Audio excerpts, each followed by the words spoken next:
गृहस्थ जीवन में बीमारी से बचने के लिए और बीमारी से लड़ने के लिए भी हर तरह के उपाय दिए गए हैं।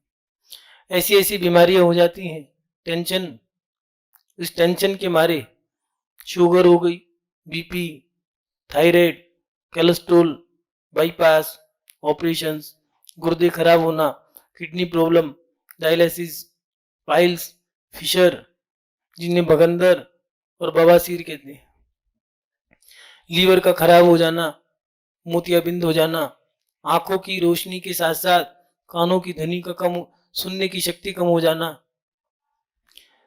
कैंसर, पोल्यूशन के मारे कैंसर हो जाना। अब ये ऐसी बीमारियां जो हो गई हैं, इन बीमारियों का इलाज क्या है और इनसे लड़े कैसे? इलाज के बारे में तो कभी और बताएंगे, लेकिन लड़ने के लिए सबसे पहली चीज हमें जो स्वीकार करनी चाहिए, आचार्य भगवंतों ने बीमारी से लड़ने के 4 उपाय बताए। पहला उपाय दिया है अंदर और बाहर दोनों को साफ, दोनों तरफ से अपने आप को मजबूत करें। हम अंतरंग से और बहिरंग से दोनों तरफ से अपने आप को मजबूत करके चलें। अगर बीमारी आ गई है तब भी और नहीं आई तब भी हम अपने संतुलन को खराब ना करें। कभी कभार ऐसा होता है कि हम बुरा बुरा सोचने लगते हैं। अपने आप को मजबूत करने के लिए हमें अच्छा अच्छा सोचना होगा। बीमारी आ गई है तो अपने आप को अच्छा अच्छा सोच करके मजबूत कर सकते हो। ऐसा नहीं है आपको आई हो। सनत कुमार चक्रवर्ती हुए, 12 चक्रवर्तियों में से सनत कुमार चक्रवर्ती को कुष्ठ रोग हो गया था मुनि अवस्था के बाद। कोटिवट श्रीपाल, उनको भी कुष्ठ रोग हुआ, और एक नहीं, जो उनके भट्ट थे उन सबको भी कुष्ठ रोग था। ऐसा नहीं है जब पाप कर्म का उदय आता है तो चाहे वो महान व्यक्ति हो, महापुरुष हो, चाहे साधारण हो, चाहे मध्यम वर्ग के हो, कर्म तो सबको अपनी चपेट में ले लेता है। गज कुमार मुनि के ऊपर जब सिगड़ी रख दी थी तो उनके सर का, मस्तिष्क का पूरा हिस्सा जल गया था। पारसनाथ भगवान के ऊपर जब उपसर्ग आया, ओले शोले जो बरसाए गए, तो उन्होंने किसी प्रकार का चिंतन नहीं किया, मात्र समता भाव को धारण किया। ना हाँ में न ना में, जो है सो है। अपने आप को अंतरंग से मजबूत करके देखिए। जब हमारे पास बीमारी आ गई है, बीमारी ने हमें जकड़ लिया है, उस समय हम अपने आप को मजबूत करके रखें। ना बाहर से और ना अंदर से हम कमजोर पड़े। कई लोग सोचने लगते हैं मैं बीमार हूं, बीमार हूं।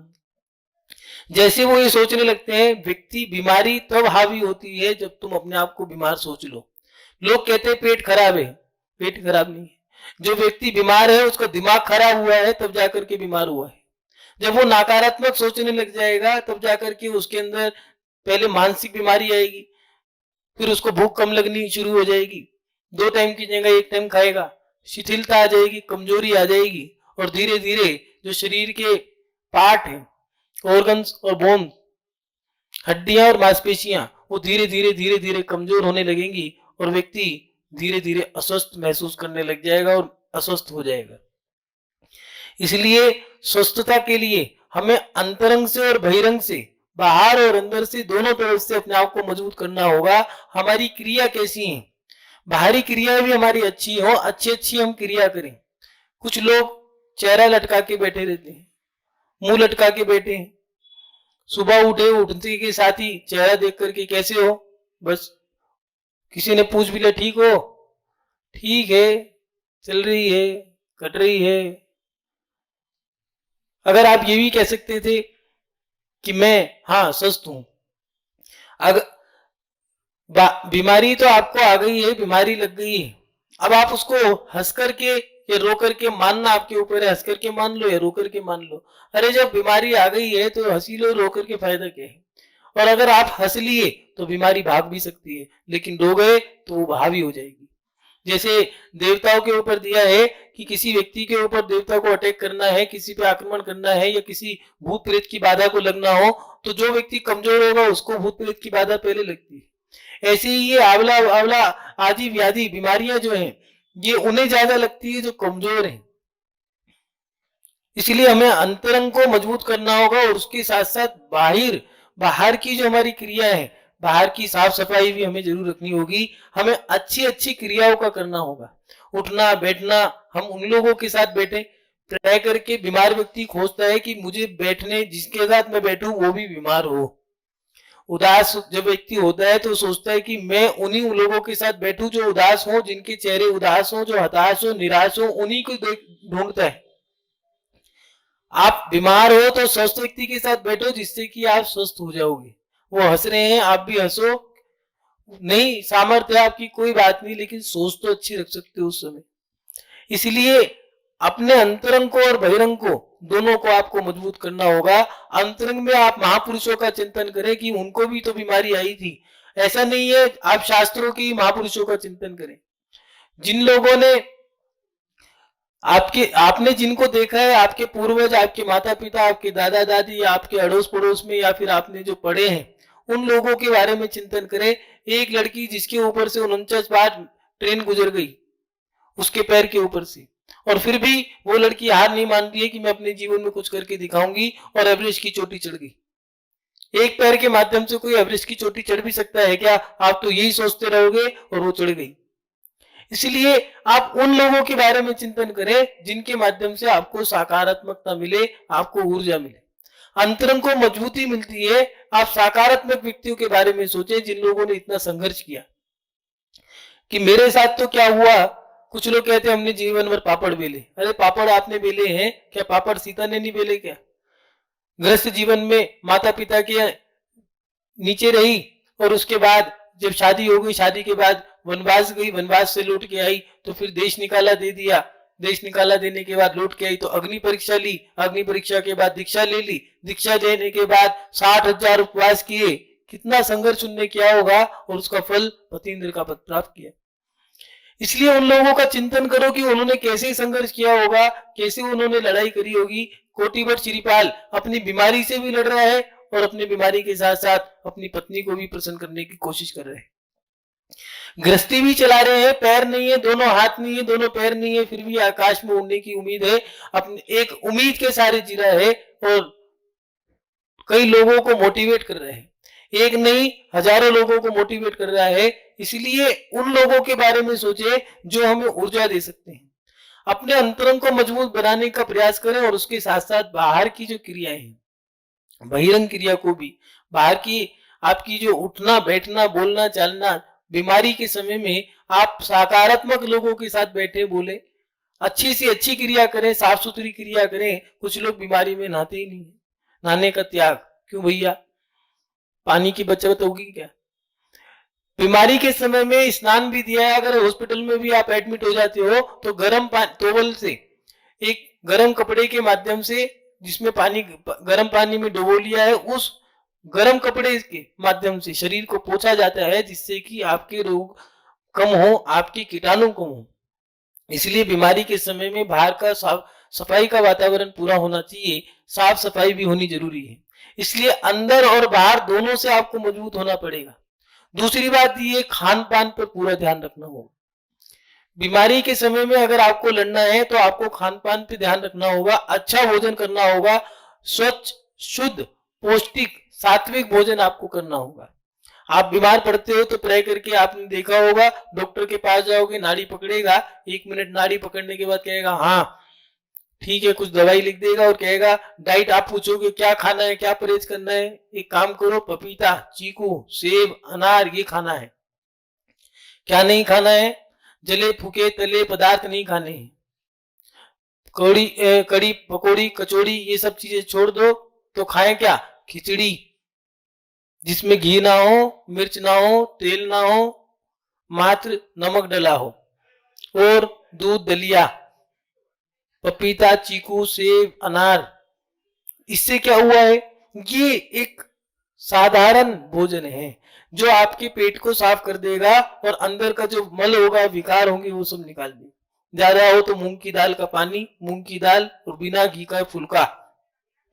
ये स्वास्थ्य को लाभ देने की क्रियाएं हैं, और उसके साथ साथ स्वच्छ भोजन है। अगर उसके बाद भी खान पान पर पूरा ध्यान देते हुए आपको शुद्ध भोजन करें, खराब भोजन करने से आपका स्वास्थ्य खराब होगा। बीमारियों से आपको लड़ना है तो आप, कई बार ऐसा होता है कि ठंड लग रही है, नजला जुकाम हो गया है और उस समय में आइसक्रीम खा ली, लेकिन जुकाम ठीक हो गया। मुंह में छाले हो गए, पेट खराब है, उस समय में गोलगप्पे का पानी पी लिया तो पेट ठीक हो गया, मुंह के छाले भी ठीक हो गए। ऐसे समय में कभी कभार शरीर के जो रोग हैं वो आपकी बाहर की सामग्री भी मांगती है।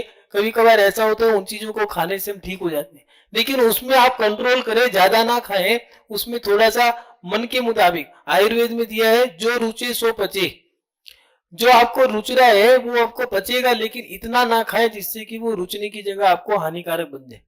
इसलिए खान पान पे ध्यान दें, गंदा खाना ना खाएं। बासी, सड़ा हुआ, पुराना, बाजार का भोजन जितना ज्यादा करोगे उतना बीमार होगे। कोई कहे कि हम तो बीमार ही नहीं हुए, अरे आपकी सामर्थ्य है, आप पचा रहे हो, लेकिन जब सामर्थ्य खत्म हो जाएगी, आप जैसे कि एक मशीन से आपने 10 कपड़े सीने थे, आपने 100 कपड़े सी दिए, ठीक है, आपने 100 कपड़े सी दिए, मशीन चलती है 1 साल 6 महीने में टूट गई।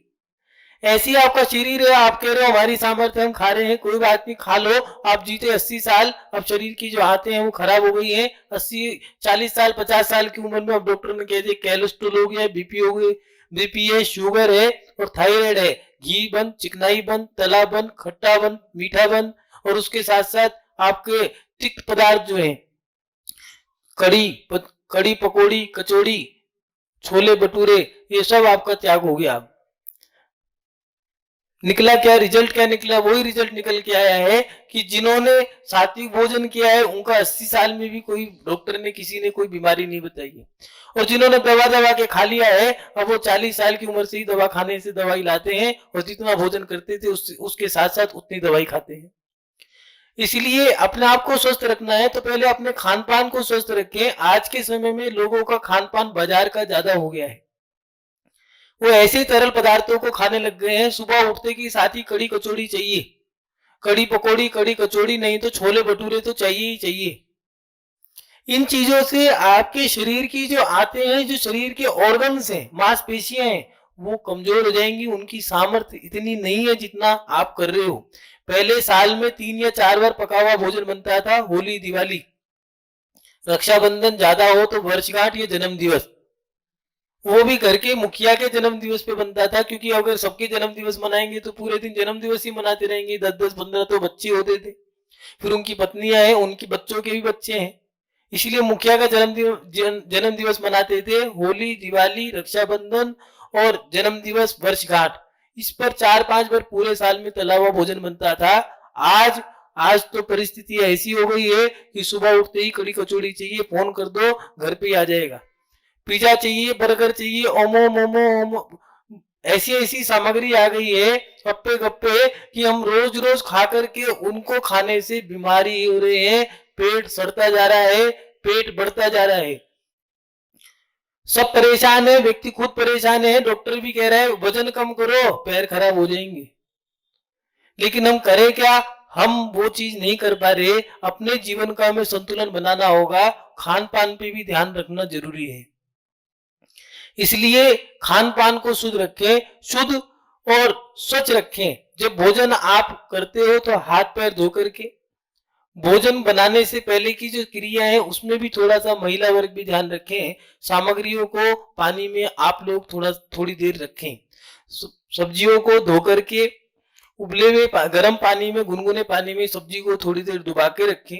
उससे जो बैक्टीरियाज हैं या धूल मिट्टी के कण हैं या फिर सब्जियां हैं खेत से निकल के आएंगी या जमीन पे गिर के ही आएंगी, तो उनको गर्म पानी में थोड़ी देर रख करके उसको धो करके फिर साफ करके आप उसको इस्तेमाल करें। फिर जब भोजन बन गया है तो हाथ पैर धो करके, मुंह धो करके, स्थान भी स्वच्छ हो, स्वच्छ स्थान पर बैठ करके आप लोग भोजन करें। भोजन मन से करें, बेमन से ना करें, थोड़ा करें लेकिन अच्छे से करें, और भोजन ज्यादा ना बनाए, 50-100 आइटम बना ली, भोजन की सामग्री कम है कोई बात नहीं, लेकिन वो शरीर को पुष्ट करने वाले हो, सात्विक हो, सामने वाले को रुचे और उसको पचे, ऐसा भोजन हो। शुद्ध और सात्विक भोजन, शाकाहारी भोजन, ऐसा भोजन आपके लिए लाभदायक है। बीमारियों से लड़ने के लिए आपको भोजन पे भी ध्यान देना होगा, और उसके साथ साथ साफ सफाई और परहेज पर भी विशेष ध्यान दें। जो बीमार व्यक्ति है उसको बीमारी जल्दी सही होना है तो बाहर का वातावरण भी वो ध्यान रखे कि आपका बाहर का वातावरण कितना अच्छा है। साफ सफाई का ध्यान दें। कई घरों के अंदर छतों पे लोहा लंगड़ पड़ा रहता है, कमरे के अंदर भी ऐसी चीजें हैं, और कमरे के बाहर भी जाओगे तो डस्टबिन के पास ऐसी जगह पड़ी होगी, वहां पर दूध आया तो दूध की थैलियां ही पड़ी है, इकट्ठी कर रहे हैं, उससे पूछ रहे हैं क्यों, तो एक साल ये बिक जाएंगी इकट्ठी होकर। घर के अंदर जो अखबार हैं उनको भी इकट्ठा कर लिया है। अरे कितने रुपए कमाओगे, करोड़ों रुपए का व्यापार थोड़ी ना है। इसलिए अपने घर के अंदर बस जितना हो सके घर को स्वच्छ रखो, साफ रखो, घर को खाली रखो। कुछ लोग दीवारों को भर देते हैं, घर के हर हिस्से को, हर कोने को भर देते हैं।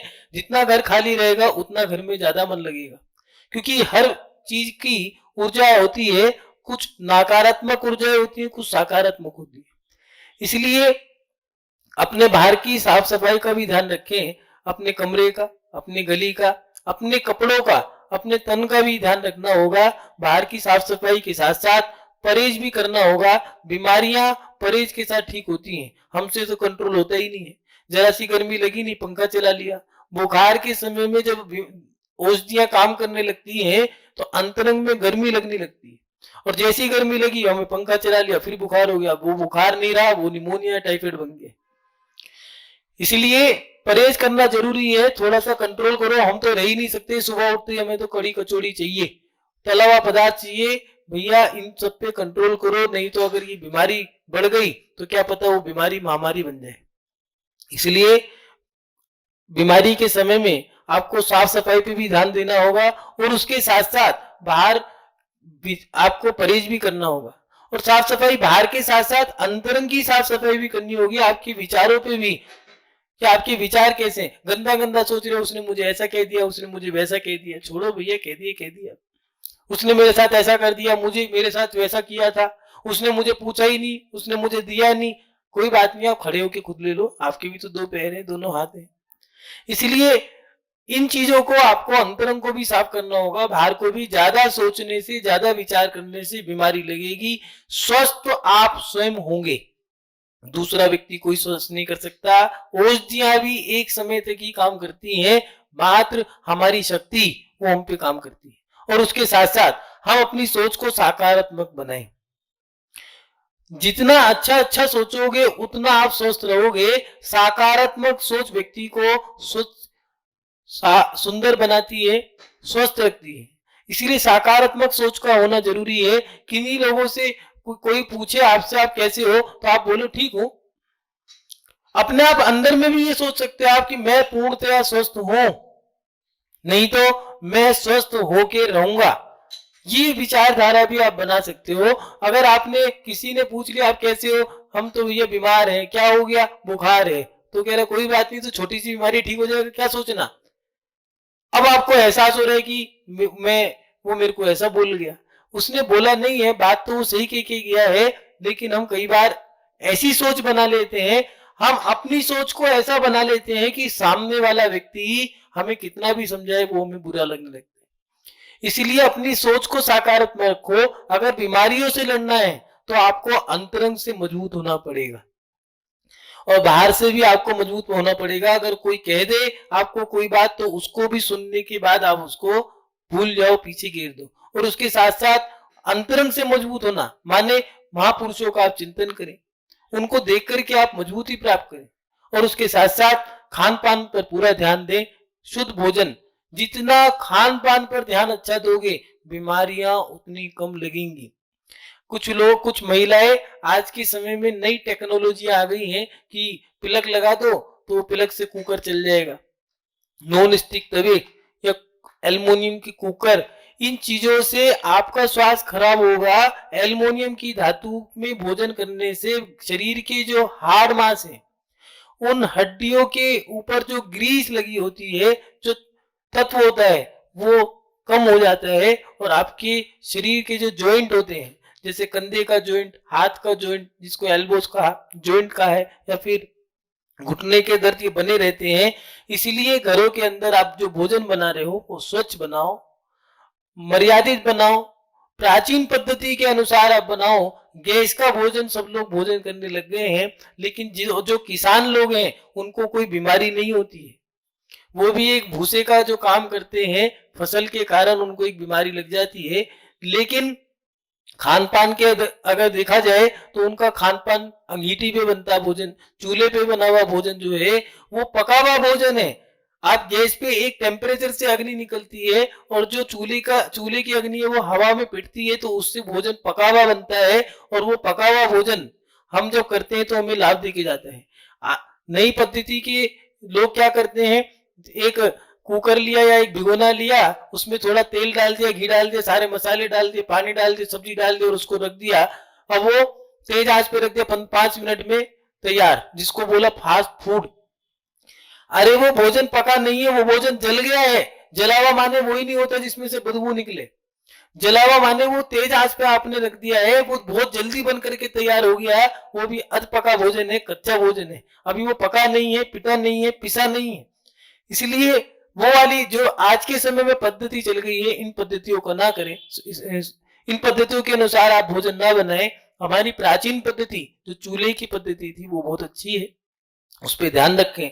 भोजन को शुद्ध बनाएं, स्वच्छ बनाएं। स्वच्छ भोजन, शुद्ध भोजन करने से आप बीमारियों से स्वस्थ हो सकते हो, और बीमारियों से लड़ने के लिए आपको ये काम करने होंगे। और उसके साथ साथ आपके जीवन में बाहर की सफाई, अंतरंग की सफाई, आपका मन साफ हो, बाहर का वातावरण साफ हो। जो परहेज है वो रोगों को लड़ने के लिए आपको परहेज भी करने होंगे, और सकारात्मक सोच के साथ आप आगे बढ़े। इसी से आप बीमारी से लड़ सकते हो, और बीमारी आप पर हावी ना हो। आप ऐसे बन जाओ कि आप बीमारी पर हावी हो जाओ, जिससे कि आप बीमारी आपको न लग सके। आप बीमारी को बीमार कर दो, जिससे बीमारी आपके पास आ ही ना पाए। और बीमारी को बीमार करने के लिए जब आप सकारात्मक सोच के साथ आगे बढ़ोगे तो आप स्वस्थ रहोगे।